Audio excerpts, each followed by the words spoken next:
Hello, my name is Cody, and I'm the creator and founder of BattlefieldBadass.webuda.com.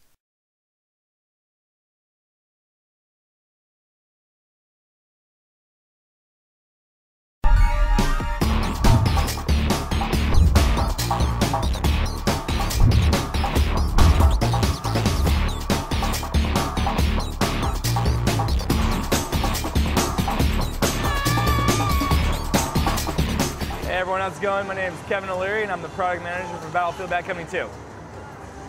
Awesome. And I just got shot down. Good one, Tyler. Cool, so for anyone that hasn't been following the project, give us a bit of a top-line overview of it. Sure, so Battlefield Bad Company 2 came out earlier in March. Off to great success. We've sold over 5 million units worldwide, and so we're obviously very pleased with that. And had great success. We've been releasing pieces of content for players called VIP map packs, and now we're kind of ready to come out with our big digital expansion pack, and that's Battlefield Bad Company 2 Vietnam. Cool, so what's changed? You can see obviously in the environment here, we are no longer in a modern day setting. I'm using an old school weapon, an old AK-47, and I'm playing with some teammates here who don't look like, they're in the modern day army. But it's still Battlefield Bad Company 2 at the roots. And so at the end of the day, you're still getting that same great online experience that you're used to in the past. It's just a lot of new settings, weapons, vehicles, all that stuff has changed and been kind of backdated, if you will, not updated, to Vietnam era. So as you can see here, I'm using an old AK-47. We have some of our partner guys around us here. There's quite a few, there's quite a few bad guys around. Oh, finally get down. One of the cool things we've done, as you saw kind of the opening intro, is we have a bunch of older vehicles. We have 6 of them to be exact. And one of them there, we'll go get it this time again, is my favorite, the Huey helicopter. Yep. And of course, Battlefield's always known for, the fantastic online gameplay, but vehicles always make a big part of that. As you saw, there's plenty of destruction still involved. So all those core tenets are still there. There's just a lot of new elements specifically for the Vietnam era. So you can see here I am in the Huey. We're gonna go. Maybe we're gonna go take the fight to the Viet Cong right here. I think I'm playing as. Oh, here we go. We got some. Somebody doesn't want you to. Yeah, someone doesn't want me to. So we're gonna come in hot in a second here. We also have a whole bunch of. Nice. There we go. Let my teammates take it out the rest of the way. Woo. Going from a modern setting to Vietnam, where you are limited by the kind of era-specific stuff that you can put into the game, is that a challenge or an opportunity?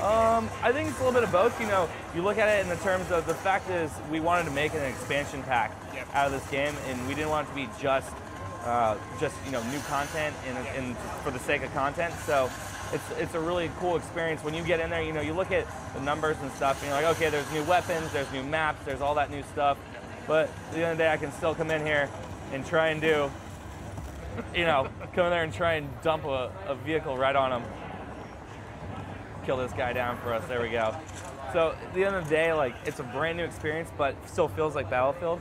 And one of the cool things that we have in the game, you have small things like we talked about the weapons, we have new vehicles, there's 4 new maps, which give you a lot of new area to, go in and play around in.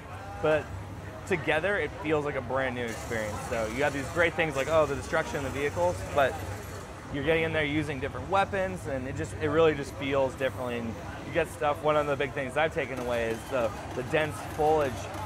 You can come in and you snipe, and it's very different. You can sit in a big pile of bushes and shoot guys, and no one can really see you. Then you move to a different pile and you shoot them again. And in the modern setting and with the weapons that we have, in the regular version of Bad Company 2, it's not quite the same. So it just opens up slightly new gameplay elements. One of the cool things that we have with Battlefield.com, we have a blog, and we post every time we do a major change or update. We post a lot of those changes, what they are. Slightly tweaking or balancing weapons is a really big thing. Making sure that something seems like it's slightly over or underpowered, you can adjust it, you can tweak them and tune them. And so I think that's one of the big things. If you look even back before the game came out, the betas that we ran, giving people the option to give us feedback on a non-final game, and then see those changes in action when they finally load the disc in a tray. I think it's not only rewarding for those players, but it's also very beneficial for everyone in the whole experience. We come out with a game that's already had testing on it in ways like that. So the Battlefield team always has been highly respectful and receptive to the community. So, you know, even more so coming in with this title in this game, I think a lot of people are excited about it, and in a lot of ways it's a good nod back to, you know, a older game that we may have made, you know, a handful of years before. Yeah. So what are you showing here that's new?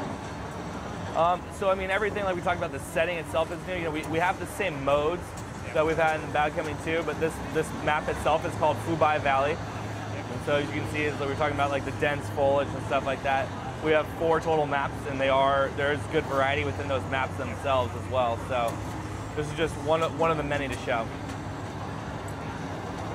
And you'll recognize it's kind of traditional conquest mode. Oh.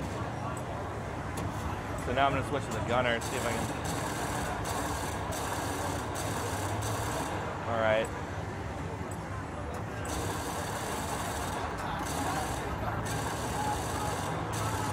You can see like the vehicles are still like very centered to the game. I'm trying to take out this Huey helicopter from afar, and now I just overheated my gun. Uh-oh. There we go. Oh no! Oh. You can see like those are the great, what we call Battlefield moments. Those great classic, like archaic elements that you can't really script or you know, try and reenact that. It's gonna be really hard, but they're amazing and they're fun. I mean, that's a great piece to have on screen and recorded. So. In terms of tech, obviously wanting to support the game really heavily post-launch. Yep. What kind of process was put in place during development to allow for continual update of the title post-launch?